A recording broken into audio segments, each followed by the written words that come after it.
Party का स्थायी कमेटीका सदस्य कमल शाह, पार्टी का केन्द्रीय कमेटीका सदस्य कमलहरू र यो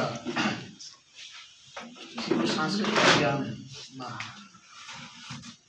संगठित हुनुभएका र परिचालित भएका सम्पूर्ण कमरेडहरू, अघि भर्खरै कमल गोपालका ठाकुरले आजको यो कार्यक्रमको औचित्यको बारेमा प्रकाश पारिसक्नुभएको छ। मलाई गणेश शाहले त्यो मातृभाषा दिवस छ, के गर्ने कार्यक्रम कसरी गर्ने भन्नुभयो। मैले भने अरू कुनै फोरमको तर्फबाट गर्नु राम्रो हुन्छ भने, र त्यसका निम्ति तपाईँ सांस्कृतिक जनसांस्कृतिक महासङ्घ नेपालको कसो होला भन्दाखेरि मलाई बहुत जचियो पनि उपयुक्त पनि हुन्छ, किन कल्चरसँग जोडिएको छ विषय यो। यस अर्थमा पनि तपाईँहरूले पहल गर्नुभयो, तपाईँलाई धेरै धन्यवाद छ। एउटा अन्तर्क्रिया भन्दा पनि प्रवचन जस्तो राख्दा राम्रो हुन्छ। मन्तव्यहरू दियो, त्यसपछि कति अन्तर्क्रियाहरू भएर पनि हुँदछ, तर अब अन्तर्क्रिया भइसकेपछि ठिकै छ। अब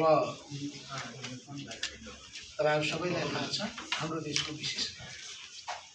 यो विशेषता के हो भने नेपाल बहुजातीय, बहुभाषिक, बहुधार्मिक र बहुभौगोलिक परिवेशमा अवस्थित एउटा देश। यो नेपालको आफ्नै किसिमको भूमिका छ, आफ्नै पहिचान छ। यही पहिचान नै हाम्रो विशेषता हो। र विविधतामा एकता नेपालको विशेषता। यो विविधतामा एकता नेपालको विशेषता हो भन्ने कुरालाई हामीले मनन गर्न सक्यौँ भने विविधताप्रति हामी गौरव बोध गर्दछौँ र विविधतालाई हामी स्वीकार गर्दछौँ, अङ्गीकार गर्दछौँ र त्यसै आधारमा नै हामीले समावेशिताका मान्यताहरूलाई अगाडि सारेका छौँ। यो समावेशिताको मान्यतालाई किन अगाडि सार्नु पर्यो भने ऐतिहासिक कालखण्डमा सम्पन्न भएका या आफूलाई अगाडि बढेको भनिएका, सत्तामा हालिमुहाली चलाएका त्यो समुदायले र त्यो समुदायभित्र स्वाभाविक रूपमा त्यो वर्गले, त्यो वर्गको पनि त्यो समुदायले, समुदायको पनि त्यो वर्गले, समुदायले मात्रै होइन समुदायको पनि त्यो वर्गले, त्यो वर्गमा रहेकाहरूले मुलुकलाई लुट्नसम्म पुग्यो। त्यसको असर स्वाभाविक रूपमा तलसम्म पुग्यो। तर वर्ग पर्यो भन्ने बित्तिकै समुदायलाई पनि त्यत्तिकै मुस्न थाल्यो भने यो यथार्थ सङ्गत हुँदैन। त्यसैले हामी मार्क्सिस्ट हौँ, मार्क्सवादी हौँ, हामीसँग विश्लेषणात्मक चरित्र हुनु पर्दछ। र विश्लेषणात्मक चरित्र कब विकास गर्न सक्दछौँ भने जब हामी तथ्यको खोजी गर्दछौँ, तथ्यको आधारमा जब हामी सत्यमा पुग्दछौँ। तथ्य के हो त? यथार्थ के हो त? यथार्थ के हो भने यो वर्गीय समाजमा वर्गीय प्रेम मात्रै न्यानो र के हुन्छ, मिठो हुन्छ। त यो वर्गीय समाजको यो मान्यतालाई हामी किन अगाडि सार्यौँ भन्दाखेरि वर्गीय भावना बढोस्। यो वर्गीय भावनालाई बढाइएन भने नेपाल जस्तो अत्यन्तै फ्रेजाइल अवस्थामा भएको यो देश सहज रूपमा अगाडि बढ्न सक्दैन। हाम्रा पुर्खाहरूले थामे, जोगाए। पुर्खालाई निन्दा मात्रै गरेर पुग्दैन फेरि।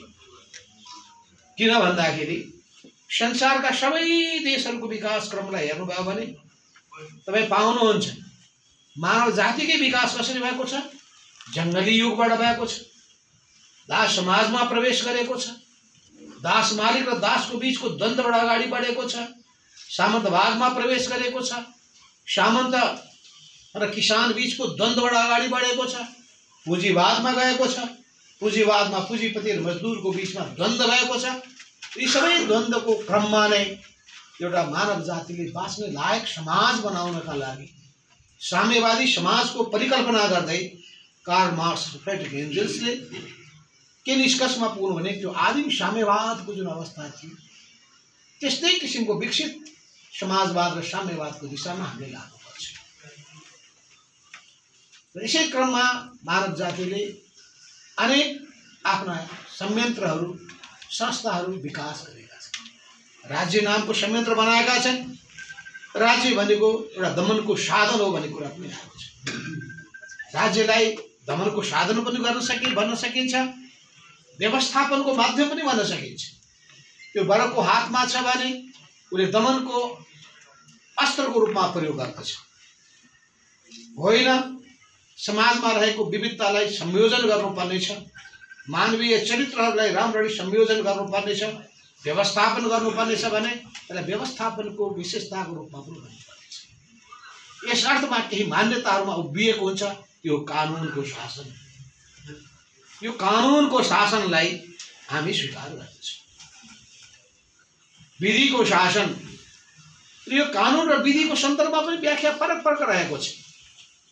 कानुन र विधिको सन्दर्भमा व्याख्या फरक भएको हुनाले एक समयमा सर्वहारावर्गको नायकत्व भनेर सर्वहारावर्गको शासनको व्याख्या गरियो। किन व्याख्या गरियो भने पुँजीपति वर्गको शासन पुँजीपति वर्गको अधिनायकत्व हो, यो जनताको शासन होइन। यो मान्यताबाट हामी अगाडि बढ्यौँ। यो मान्यताबाट अगाडि बढिसकेपछि के भयो भन्दाखेरि हामीले पनि सर्वहारावर्गको अधिनायकत्व भन्ने कुरामा गौरव बोध गर्छौँ। हामी मानव अधिकारको नाम सुन्न चाहँदैनथ्यौँ, हामी प्रजातन्त्रको नाम पनि सुन्न चाहँदैनथ्यौँ। त्यो प्रजातन्त्र भनेको पुँजीपति वर्गको हो। हाम्रो कहाँबाट हुन्छ त्यो प्रजातन्त्र? प्रजातन्त्रभित्र प्रजा भन्ने शब्द लेखेको छ, त राजा भएपछि पो प्रजा हुन्छ। हामी किन प्रजा हुन्छौँ? यी दुईटै मान्यताले पनि काम गरेको थियो। तर हामीले के देख्यौँ भन्दाखेरि त्यही पुँजीपति वर्ग, मानवता विरोधी पुँजीपति वर्ग आफूलाई मानवता प्रेमीको रूपमा प्रस्तुत गरिरहेको छ। मान्छेले उसैलाई पत्याइरहेका छन्, उसैको पछि लागिरहेका छन्। कम्युनिस्ट पार्टी एक्लो भइरहेको छ। जो सबभन्दा बढी उदार छ, जसको हृदय फराकिलो छ, त्यसलाई चाहिँ अधिनायकवादीको रूपमा आरोपित गरिएको छ। भनेपछि अब केही हाम्रा मान्यताहरूमा, केही हाम्रा सोचहरूमा परिवर्तन गर्नुपर्दछ भन्ने मान्यता हामीले विकास गर्यौँ। र त्यसपछि हामीले मार्क्सिस्ट फिलोसफीको आधारमा जनतालाई नै केन्द्रबिन्दु बनाएर अगाडि बढ्नुपर्दछ भन्ने मान्यतालाई हामीले हाम्रो फोकल कुराको रूपमा लियौँ। जनता के भन्छन्, जनता के चिज रुचाउँछन्, जनताको मन कसरी जित्न सकिन्छ, एउटा पाटो छ। अनि जनताले जे भन्छन् जान थाल्यो भने त फेरि यथास्थितिमा गइन्छ। फेरि यथास्थितिमा पनि जान सक्दैन। जनतासँग पनि जाने, जनतालाई पनि रूपान्तरित गर्ने, मानिस कहाँ पनि पुग्ने, मानिसको चेतनालाई पनि परिवर्तन गर्ने। यतिकै चेतनामा परिवर्तन त हुँदैन, किन हामी त वैज्ञानिक चिन्तन बोकेर अगाडि बढेका भएका छौँ। सबभन्दा प्रगतिशील दृष्टिकोण र चिन्तन बोकेर अगाडि बढेका छौँ र हामी दावा गरिरहेका छौँ हामी त प्रगतिशील हौँ, जनता पत्याउँदैन। हामी भन्छौँ हामी त क्रान्तिकारी हौँ, जनता पत्याउँदैन। त्यसो के काम भयो त? त्यो जनताले पत्याउने कसरी? त्यो पत्याउनका लागि हामीले के बुझ्यौँ भन्दाखेरि जनताको वेदनामा, दुःखमा हामीले साथ दिनुपर्दछ। जनतासितको सम्बन्धलाई नङ र मासु जस्तो पार्नुपर्छ। जनतासितको सम्बन्धलाई पानी र माछा जस्तो हुनुपर्छ। माछा तब मात्रै बाँच्न पाउँछ जब पानी छ, स्वच्छ पानी छ, माछा पनि राम्रो हुन्छ। भनेपछि स्वाभाविक रूपमा आम जनताहरू आफैमा पनि स्वच्छ नै, आम जनताहरू अत्यन्तै असल पनि। तर जनताभित्र पनि मानिसहरूका अलग अलग प्रवृत्तिहरू विद्यमान छन्। यो पनि यथार्थ हो। समाजको यथार्थता बुझेर चल्न पनि हुँदैन, हामी बग्न पनि हुँदैन। त्यसले नेतालाई के भनिन्छ भन्दाखेरि समय भन्दा धेरै अगाडि पनि नकुद, एक्लिन्छौ तिमी, अनि पछि मात्रै नलाग, तिमी पछि पर्छौ, तिमी अगाडि पनि हौ, ठिक्क हो, जनतालाई साथ लिएर जान्छ। नेता भन्ने बित्तिकै यति कुद्नु भएन कि जम्मै जनता सब छुटिसकेका छन्, कोही पनि साथ दिँदैन। अनि होइन जनताको हामी सेवक भने पछि पछि लागेको छ, जनतालाई बाटो देखाउन सकेका छैनन्, त्यो पनि नेता हुन लागेको छैन। यी जम्मै चिज भनेको ज्ञान हामीले कहाँबाट प्राप्त भयो त? त्यही मार्क्सवादले त्यो ज्ञान हामीलाई दियो। र अहिले हाम्रो समस्या के छ भने हामीमा राजनीतिक प्रशिक्षणको ठुलो अभाव छ, सैद्धान्तिक प्रशिक्षणको ठुलो अभाव छ, पढ्ने बानी नै छैन। कति किताब हामीले पढेका छौँ, मार्क्सका रचनाहरू कति पढेका छौँ, एङ्गेल्सका रचनाहरू कति पढेका छौँ, लेनिनका रचनाहरू कति पढेका छौँ, स्टालिनका रचनाहरू कति पढेका छौँ, माओसेतुङका रचना कति पढेका छौँ, फिडेल क्यास्ट्रोका रचना कति पढेका छौँ, होचिमिनका रचना हामीले कति पढेका छौँ, किम इल सुङका रचना कति हामीले पढेका छौँ। यी केही महत्त्वपूर्ण मार्क्सवादी नेताहरूको मैले चर्चा गरेँ। एक सँगसँगै मार्क्सिस्ट इन्टेलेक्चुअलहरूले पनि मार्क्सवादको सन्दर्भमा धेरै रचनाहरू लेखेका छन्। ती सबैले सबै रचना पढेर साध्य त छैन, तर त्यसको निचोडलाई त बुझ्न सक्नु पर्दछ। एउटा समय थियो जतिखेर हामी माओसेतुङको रातो किताबबाट उहाँका उक्तिहरू पढेर त्यसमा प्रेरणा प्राप्त गरेर अघि बढ्ने गर्दथ्यौँ। अहिले ती उक्तिहरू पनि पढ्ने हामीसँग एक त त्यसो निकाल्न पनि सकिरहेका छैनौँ, पढाउन पनि सकिरहेका छैनौँ। सिङ्गै किताब पढ भन्छौँ, मान्छेलाई फुर्सद पनि छैन। फेरि पढ्न भनेपछि हाई काट्दै बस्ने बानी पनि छ। ज्यादा जोड लगाइहाल्यो भने किताब लिएर जान्छन्, सिरानी मुनि राखिदिएका हुन्छन्, अनि किताब त छ कमरेड, सिरानी मुनि छ, पढ्न पाएको छैन भन्छ। यो प्रवृत्ति मैले आम कार्यकर्तामा उहिलेदेखि देखेको हुनाले म जहिले पनि घोषणा गरेको कुरा यही, पढ्नुहोस्। र यो हामी पूर्व एमालेको कुरा गर्ने भने र केपी ओलीमा रहेको फरक के? हामी जाँदाखेरि भन्ने पढ्नुपर्छ भन्ने, केपी ओली गएर चाहिँ प्रशिक्षण के को पढ्नु? कालिदास पढेका थिए,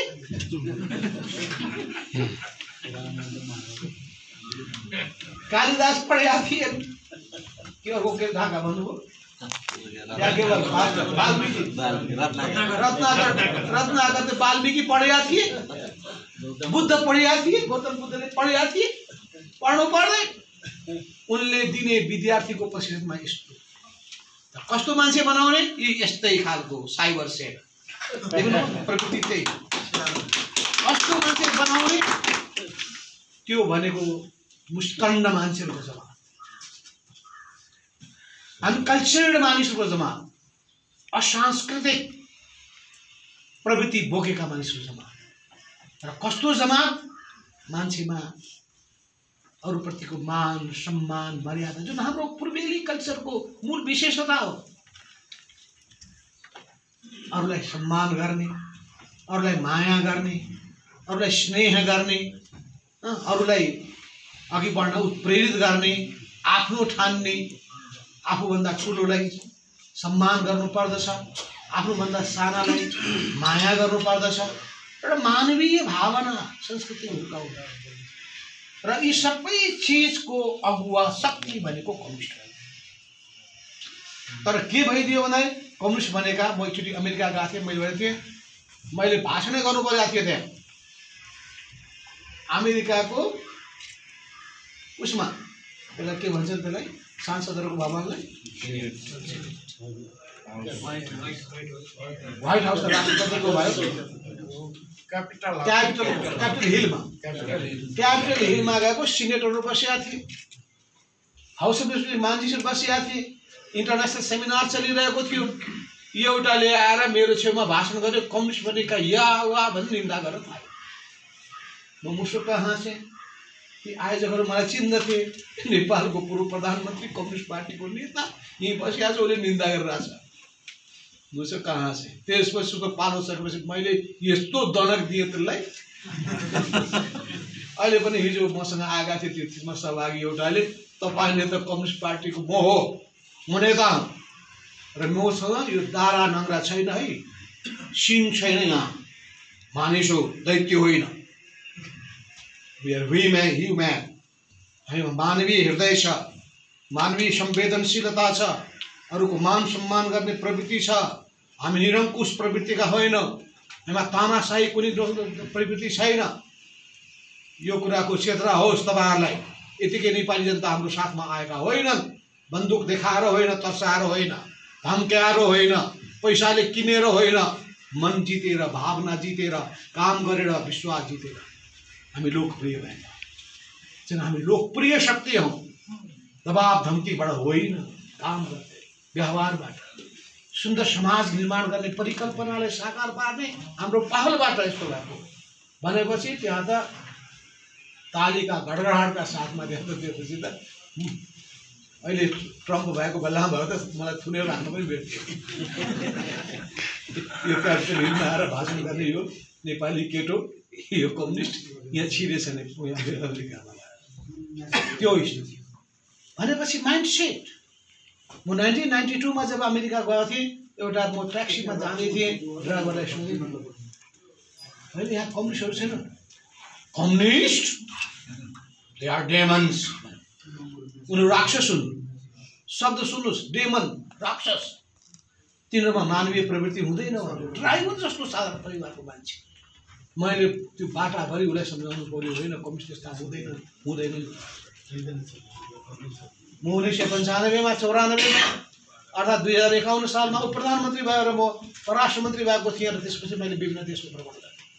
युरोपका देशहरूमा जाँदाखेरि चाहिँ मैले जापानमा 300 व्यापारीहरूको बिचमा मलाई त्यो प्रश्न गर्यो, नेपालमा त कम्युनिस्टको शासन छ, त्यहाँ त हामीलाई छिर्न पनि दिँदैन होला होइन भन्छ। किन? हाम्रो त सबैको सम्पत्ति खुसी दिन्छ। तपाईँलाई थाहा छैन त्यतिखेर जम्मै मारवाडी व्यापारीले त यहाँको पैसा इन्डियाको बोर्डरको ब्यागमा जम्मै लैसक्यो। भने कस्तो किसिमको प्रचार भनेको बडो खतरनाक चिज हुन्छ र केपी ओलीले त्यही मिडिया कब्जा गर्न खोजेका छन्। यो प्रचार युद्धमा जित्न खोजेका छन्, किनभने गोएबल्स शैली भनेको के हो भने एउटा झुटलाई हजारौं पटक दोहोऱ्याएपछि त्यो सत्य हुन पुग्छ भन्ने एउटा मान्यता छ। त्यही मान्यताका आधारमा उनी त्यो सेतोलाई पनि कालो, कालोलाई पनि सेतो भनेको भनेकै छ। अहिले केही पार्न लागेपछि उल्टो भन्न थालेको छ। अस्तिको विराटमा भाषण सुन्नुभयो, अब हामी यदि प्रतिनिधि सभाको पुनर्स्थापना हुने आन्दोलन गर्छौँ। हिजोसम्म देखेको हो नि चुनाव हुन्छ भने अब आन्दोलन गर्छु भनेपछि यहाँ मैले सन्दर्भ फेरि अब अघि मैले भन्नु बाठाको मञ्चमा गइसकेपछि भाषण लामो गर्ने बानी चलेछ। मेरो टाइम चेन्ज भएको हुनाले पनि मैले टाइम उहाँको निम्ति पनि अब प्रचण्डजीले थाहा पाउनु के हो अलिक ढिला गरिदियो भन्नु, नभए हाम्रो ठ्याक्क 12 बजे बस्ने कुरा थियो। 12 बजेलाई 12:30 बजे गरेर चाहिँ यसो 5-7 मिनट बोलेर उपस्थित भएर 11:30 बजे नै आउने कुरा बाँच्यो भनेको तर चाहिँ अहिले अलिकति टाइम भएको हुनाले पनि मैले कुनै फेरि बानी बिग्रिया छ। बानी नेताहरूको मन काफले भाषण त्यही भएर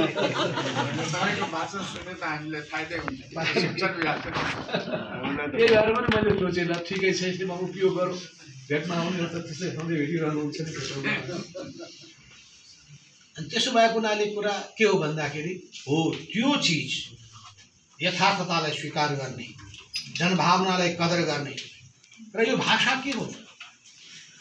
भाषाले यो संवेदनशीलतालाई मात्रै होइन, मानिसको अपनत्व बोधलाई, उसको आफ्नोपनको पहिचान पनि यो भाषा, संस्कृति र धर्म जनताको एउटा पंक्तिको कुरा पनि। हामी धर्मलाई अफिम त भन्छौँ, हामी धर्मको यथार्थतामा विश्वास गर्छौँ, तर धर्मको अर्को व्याख्या पनि छ। धर्मलाई कर्मसँग पनि जोडेको पनि अवस्था छ, धर्मलाई निष्ठासँग जोडेको अवस्था पनि छ। त्यसैले कुन चिजलाई कसरी व्याख्या गर्ने भन्ने एउटा प्रश्न पनि खडा भएको छ। र जनभावनाको पक्षलाई तपाईँ ख्याल गर्नु भएन भने तपाईँ एक्लिनुहुन्छ। हामी अन्धविश्वासमा विश्वास गर्दैनौँ, हामी यथार्थतामा विश्वास गर्छौँ। त्यो यथार्थतामा विश्वास गर्दछौँ, तर जनताको हामी संवेदनशीलतालाई महसुस गर्छौँ र जनताको आफ्नो मान्यतालाई हामी सम्मान गर्छौँ। यस अर्थमा नेपालको यो विविधता छ। यो विविधता भनेको भाषिक विविधता, जातीय विविधता पनि हो, सांस्कृतिक विविधता पनि हो, अझ भौगोलिक भिन्न भिन्न परिवेश पनि छ। यो नै हाम्रो विशेषता हो। र नेपाल बङ्गलादेश जस्तो पनि होइन। बङ्गलादेश एक भाषिक देश हो, जापान एक भाषिक देश हो, कोरिया एक भाषिक देश हो, तर चीन बहुभाषिक देश हो।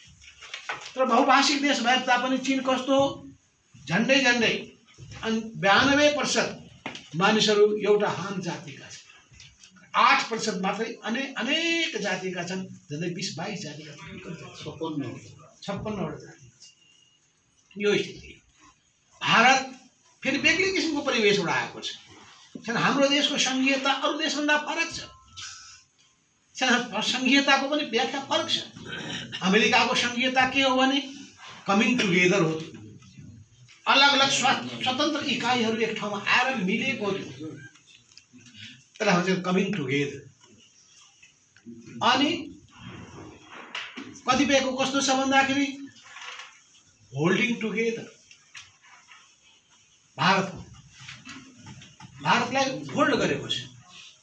हाम्रो के हो भन्दाखेरि हाम्रो यथार्थताको आधारमा हामी आफ्नै किसिमको हामीले संघीयतालाई अगाडि सारेका छौँ र कुनै पनि चिजको अति जहिले पनि क्षति गर्दछ, अतिले क्षति गर्दछ। जस्तो सिद्धान्तमा पनि जडसूत्रवादी भयो भने पनि नोक्सान गर्छ। छन् नि केही कम्युनिस्टहरू सिद्धान्तको नाउँमा एउटा मिल्दैन,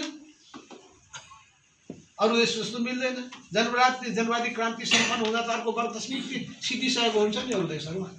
अनि जनवादी क्रान्ति सम्पन्न भयो भन्नुहुन्छ, खोइ सिद्धिएको, पुँजीवाद छँदैछ, सामन्तवादको अवशेष छँदैछ, सामन्तवाद नै छ भन्ने व्याख्या पनि छ। कृष्णले अहिले पनि हतियार बोकेर क्रान्ति गर्नुपर्छ भन्ने मान्यता बोक्नेहरू अहिले पनि। अनि कसको विरुद्धमा भन्नु उठाउने? अहिले शासन सत्तामा अहिले पो केपीको मती बिग्रेर भयो, कम्युनिस्ट पार्टीकै नेता त हुन् नि, उनी हटेको भए कम्युनिस्ट पार्टी नै बस्ने थियो भने। अब हामी व्यक्तिगत अगतिलो भयौँ भने हाम्रो विकल्प खोज्छ, यो पार्टी अगतिलो भयो भने अर्को कम्युनिस्ट पार्टी आउनुपर्छ। यो जुन हामीले हिजो जुन भन्यौँ नि जनताको बहुदलीय जनवाद भनौँ, 21औं शताब्दीको जनवाद भनौँ, यी सबैको मान्यता के हो? डेमोक्रेटाइजेसनको मान्यता हो। यो डेमोक्रेटाइजेसन के हो भन्दाखेरि लोकतान्त्रिकरण भनेको के हो भन्दाखेरि पार्टी सञ्चालन हुने कसरी, निर्माण हुने कसरी। पार्टीले यदि लोकतान्त्रिक मूल्य र मान्यतालाई ग्रहण गर्न सकेन, आत्मसात गर्न सकेन भने त्यो पार्टीले आफ्नो डेमोक्रेटिक क्रेडेन्सियलिटी प्राप्त गर्न सक्दैन र गुमाउँछ। र त्यो कम्युनिस्ट पार्टीलाई मात्रै बनाएर हुँदैन, त्यसले सिङ्गो समाजलाई नै लोकतान्त्रिकरण गर्नुपर्ने आवश्यकता पर्छ। किन समाजमा अझै पनि सामन्तवादका थुप्रै प्रवृत्तिहरू विद्यमान छ। यी सामन्तवादका प्रवृत्तिको एउटा रूप हामी देखिरहेका छौँ, छुवाछुत, दलित गैर दलित। अर्को देखिरहेका छौँ पुरुष र महिला, पुरुष प्रधान चिन्तन। अर्को तेस्रो हामी देखिरहेका छौँ धनी र गरिब। अनि समुदायको हिसाबले देखेका छौँ अगाडि बढेको समुदाय र पछाडि परेको समुदाय। यो त यथार्थ हो नि। यी चिजलाई रूपान्तरण गर्नका लागि हाम्रो जिम्मेवारी त छ, यो अरू कसैले गर्न सक्दैन। अटोमेटिक प्रोसेसले इकोनोमिक डेभलपमेन्ट हुँदै जाँदा त्यसपछि होला भन्ने कुरालाई त्यसमा हामी पर्खेर बस्दैनौँ। हामी मानवीय प्रयत्नबाट, सचेतन पहलबाट सिङ्गो समाजको रूपान्तरण गर्न चाहन्छौँ। र त्यस अर्थमा यो लोकतान्त्रिकरणको अर्को तेस्रो पाटो छ, त्यो राज्य व्यवस्थाको लोकतान्त्रिकरण गर्ने, प्रशासन व्यवस्थाको लोकतान्त्रिकरण गर्ने। यो तीनटैको लोकतान्त्रिकरण हुन सक्यो भने बल्ल लोकतन्त्रका मूल्य र मान्यतालाई आत्मसात गर्न सकिन्छ। लोकतन्त्रले अन्तमा फाइदा कसलाई गर्छ भने आम जनसमुदाय। किन? जनसङ्ख्याको सबभन्दा ठुलो हिस्सा त्यही नै छ। मजदुर छ, किसान छ, श्रमजीवीहरू छन्, निम्न मध्यम परिवारहरू छ र मुठीभर मात्रै धनी, अति धनीहरू छ। यो अवस्थाभित्र अत्यधिक ठुलो जनसङ्ख्याका मानिसहरूलाई लाभ हुने चिजको अगुवाई कम्युनिस्ट पार्टीले गर्नुपर्छ, पुँजीपति वर्गले गर्न सक्दैन। किनभने कम्युनिस्ट पार्टी सरहारा वर्गको अगुवा जस्तो र कम्युनिस्ट पार्टीसँग सबभन्दा एडभान्स विचार छ। हामी दावा गर्छौँ कि हामी त सरहारा वर्गको अग्रदल हौँ, अग्रदल भन्छौँ हामी। अग्रदल त छौँ, अग्रदलको विशेषता के हुन्छ? विचारमा पछौटे, चिन्तनमा पछौटे, काममा पछौटे, कार्यशैलीमा पछौटे, सक्रियतामा पछौटे, व्यवस्थापनमा पछौटे। त्यो हुन सक्छ। जम्मै क्षेत्रहरूमा ऊ सबभन्दा अग्रपङ्क्तिमा देखिनुपर्छ। एडभान्स, त्यो एडभान्स हुन सक्नुपर्दछ, चिन्तनमा एडभान्स, फास्ट, सुपर फास्ट। विज्ञान र प्रविधिमा के गरिदियो भने कम्युनिस्टले भन्दा गैर कम्युनिस्टले कब्जा गर्न थालिसक्यो विज्ञान र प्रविधि। एक समय थियो जतिखेर रुसले साइन्स एन्ड टेक्नोलोजीमा ठुलो उ गरेको थियो। अहिले चीन अगाडि बढिरहेको छ, अमेरिकासँग प्रतिस्पर्धा गरिरहेको छ, तर पनि यो अमेरिकाले चाहिँ सबै बेस्ट ब्रेन जति संसारका लगेर अमेरिकामा लिएर गएको छ।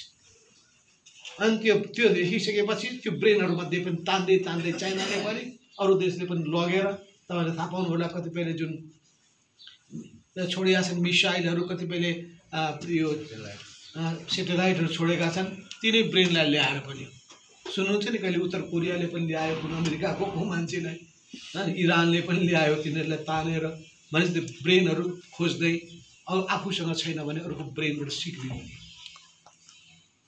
यो सबै अवस्थाभित्र चाहिँ हामी एडभान्स डिट्याचमेन्ट, हामी सबभन्दा अग्रपङ्क्तिमा भएको हो। त्यस हुनाले हामीले जनताको जुन सांस्कृतिक पहिचान छ, भाषिक पहिचान छ, यसले के हो भने भाषा भनेको यो संवादको माध्यम पनि हो, आफ्नो कुरालाई तपाईँले राम्ररी सम्प्रेषण गर्न सक्ने एउटा माध्यम पनि हो, र अरू जनतालाई मोटिभेट गर्न सक्ने आधार पनि हो।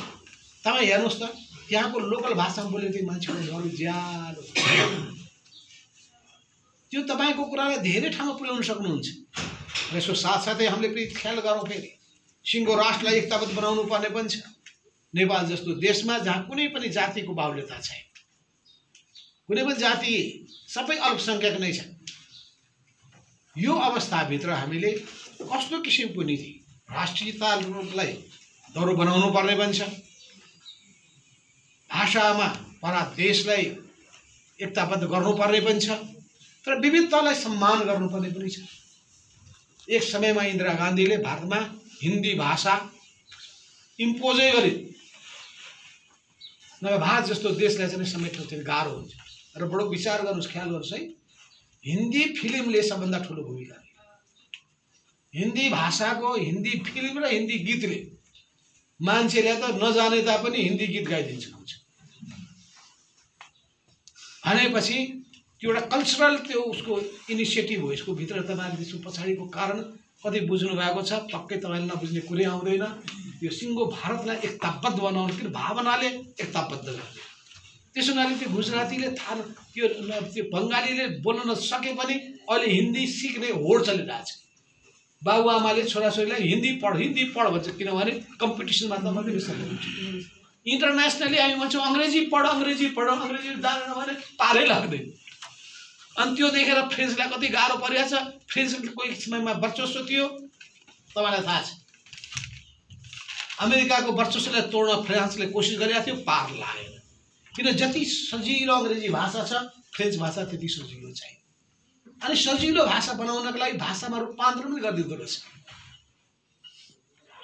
यसका आफ्ना पाटा छन्, म सबै कुरामा जान चाहन्न। त कुरो के हो भन्दाखेरि यो भाषिक मानिसहरूको भाषा जन्मबाट नै आमाले पहिलो जुन सिकाउने भाषा हो, त्यो भाषाबाट नै उसको बोली पनि फुट्छ र ऊ अगाडि बढ्छ, आमासँग जोडिएको हुन्छ। मातृभाषा भनेको पनि त्यही हो, आमाले बोलेको भाषा, त्यो मातृभाषा। किन बच्चाले सबभन्दा पहिले आमाले बच्चासँग संवाद गर्छ। यस अर्थमा यसको हामीले कदर गर्नुपर्छ र यसलाई हामीले जोगाउनु पनि पर्छ। र यसमा मानिसहरूलाई हामीले त्यो भाषा भाषिकालाई को अस्तित्वलाई जोगाउने मात्रै होइन, त्यसलाई अझै परिष्कृत र परिमार्जित गर्नका लागि प्रेरित पनि गर्नुपर्छ। हामी देखिरहेका छौँ लिपिहरूमा पनि परिवर्तन भइरहेका छ। लिपिमा परिवर्तन भएको छ, चाइनिजहरूको लिपिमा परिवर्तन भइसकेको छ। त्यसै गरी अरू पनि यो मिथिलाको आफ्नो लिपि छ, त्यो अहिले लिपि कसैले सक्दैन प्रयोग गर्नले। नेवार समुदायको पनि आफ्नै लिपि छ, त्यो सबैले प्रयोग गर्न सक्दैन। लिपिमा पनि परिवर्तन हुँदो रहेछ। त्यस हुनाले कतिपय कुरा ट्रेडिसनल रूपमा जोडिएका हुन्छन्, त्यसको कन्टिन्युएसन नहुन पनि सक्दछ। तर सम्प्रेषणको माध्यम आफ्नो विचार भावना सम्प्रेषणको एउटा माध्यम भएको हुनाले, यसबाट मान्छेलाई कुराहरू बुझाउन बुझ्न सजिलो हुन सक्ने भएको हुनाले यसलाई हामीले प्रोत्साहित गर्नुपर्दछ। त्यस हुनाले मल्टिभाषा, हाम्रो गणेशजी पढ्दाखेरि के थियो थाहा छैन, म पढ्दाखेरि त 4वटा भाषा पढ्नु, 4टा कि 3टा भाषा पढ्नु पर्थ्यो हामीले।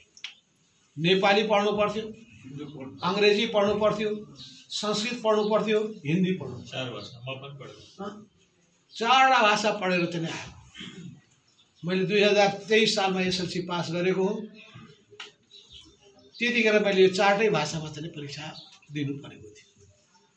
तब बिस्तारै अब संस्कृत भाषालाई ऐच्छिक भाषामा लान थाल्यो, हिन्दी भाषालाई चाहिँ पनि ऐच्छिकमा चाहिँ गयो, नेपाली र अङ्ग्रेजी अनि तर कस्तो स्थिति आयो भन्दाखेरि मैले सुने अङ्ग्रेजी भाषालाई पनि ऐच्छिक गर्न थाल्यो। मलाई त ठिक लाग्यो, इन्टरनेसनली हामी कम्पिटेन्ट हुनुपर्ने।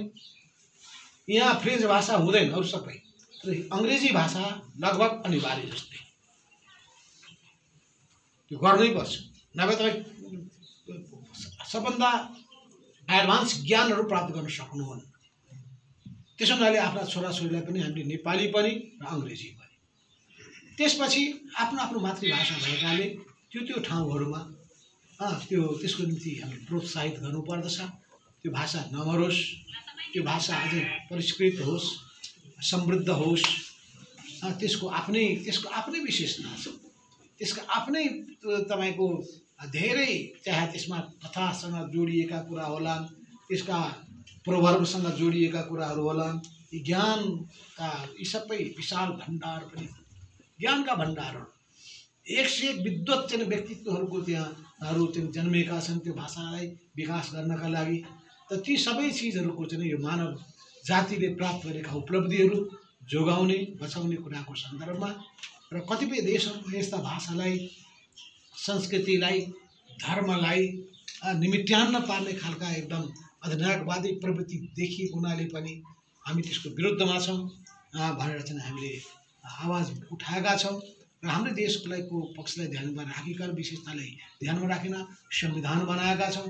संविधानमा यो यथार्थतालाई स्वीकार गरिएको छ र मातृभाषामा शिक्षा प्राप्त गर्ने अधिकारलाई सुनिश्चित गरिएको छ र यो सुनिश्चित गरिए तापनि त्यसको प्रबन्ध गर्नका लागि ढिलाइ भइरहेको छ। तर हामीले यस सन्दर्भमा म एक ठाउँमा गएको थिएँ, त्यहाँ उर्दू भाषा पढाइरहेको छ मुस्लिम महिलाहरूलाई मात्रै। मैले भने खोइ नेपाली भाषा भने, मैले खोइ अङ्ग्रेजी भाषा भने, मैले त्यो चाहिँ कलेज रहेछ। 1000 विद्यार्थी महिला पढाएको छ। मैले महिला मात्रै किन पढाउनुहुन्छ, पुरुष किन राख्नुहुन्न भने सबै बुर्का लगाए। यो बुर्का मात्र लगाएर कहिलेसम्म हुन्छ भनेपछि त्यो संस्कारमा परिवर्तन पनि गर्नुपर्छ। संस्कारको नाममा संस्कारलाई, अनुचित संस्कारलाई बोकेर हिँड्ने होइन, त्यसमा परिवर्तन गर्दै जानुपर्छ। अस्ति एउटा महिला यहीँ मुस्लिमको भेला भएको थियो, खोइ मुस्लिम पर्सनल ल, खोइ मुस्लिम पर्सनल ल भनेर मलाई कुरा उठाए। मैले हुँदैन भने 47 सालमा जबखेर मैले 47 सालको संविधानको मस्यौदाकार मध्ये म पनि एउटा, त्यो बेलामा चाहिँ मलाई त्यो नेपालगञ्जमा त्यही भनेको थिएँ, वीरगञ्जमा त्यही भनेको थिएँ। मैले हुँदैन, किनभने मुस्लिम पर्सनल लको म विपक्षी विरोधी मान्छे। पर्सनल लमा के छ, एउटा पुरुषले महिलामाथि जतिवटा पनि बिहा गर्न पाउने र महिलाले गर्न नपाउने, अनि त्यस्तै ललाई हामीले नेपालमा प्रोत्साहन दिने, पुरुषको वर्चस्वलाई त्यसले स्वीकार गरेकोलाई मान्ने। त्यो इन्डियाले मान्यो, इन्डियाको आफ्नो कुरा छ, तर त्यसको राम्रा पक्षहरू छन् भने त्यसको कदर गर्नुपर्छ। यो पर्सनल लमा रहेका राम्रा पक्षहरू छन् भने त्यो राम्रो पक्षलाई हामीले अवश्य पनि, जसले सबैको व्यक्तित्व विकास गर्नका लागि, भेदभावलाई अन्त्य गर्नका लागि, ठाडो पारेर उभिनका लागि, आफ्नो आफ्नो प्रत्येकको पहिचानलाई स्थापित गर्नका लागि, उसको व्यक्तित्वलाई उजागर गर्नका लागि जसले मद्दत पुर्याउँछ, ती सबै जुनसुकै लमा भए तापनि, जुनसुकै कानुनमा भए तापनि त्यो कानुनको हामी पक्षमा हुन्छ। जुनसुकै संस्कृतिमा छन् भने पनि त्यसको पक्षमा हुन्छौँ। हामी चाहन्छौँ प्रत्येक व्यक्तिमा रहेको इनहेरेन्ट अन्तर्निहित उसका खुबी क्षमता प्रस्फुटित हौँ, हुर्किउन्, त्यो अझ फस्टाओस् र फस्टाएर प्रत्येक मानिसमा रहेको खुबी र क्षमता यो समाजको निम्ति, देशको निम्ति, जनताको निम्ति उपयोग हुन सकोस् भन्ने हाम्रो चाहना हुन्छ। यस अर्थमा यो जुन हामीले यो दिवस मनाइरहेका छौँ त्यति हो यसलाई हामीले जागरुक बनाउनका लागि पनि हो, सरकारलाई घचघच्याउनका लागि पनि हो र हाम्रो लोकतान्त्रिक जुन प्रतिबद्धतालाई अभिव्यक्त गर्नका लागि पनि हो। तर ख्याल गर्नुपर्छ यो धर्म र जाति अत्यन्तै दुईटा चिज भनेको संवेदनशील विषय। यो यति संवेदनशील विषय हो, राम्रो ढंगले डिल गर्यौं समाजमा राम्रो सामाजिक संस्कार बस्छ। अनि राम्रो ढंगले डिल गरेनौं भने मान्छेले मान्छेलाई देख्न सक्दैन, काटा मार हुन्छ। हामीलाई रुवान्डाको घटना याद, त्यो त्यहाँ रहेको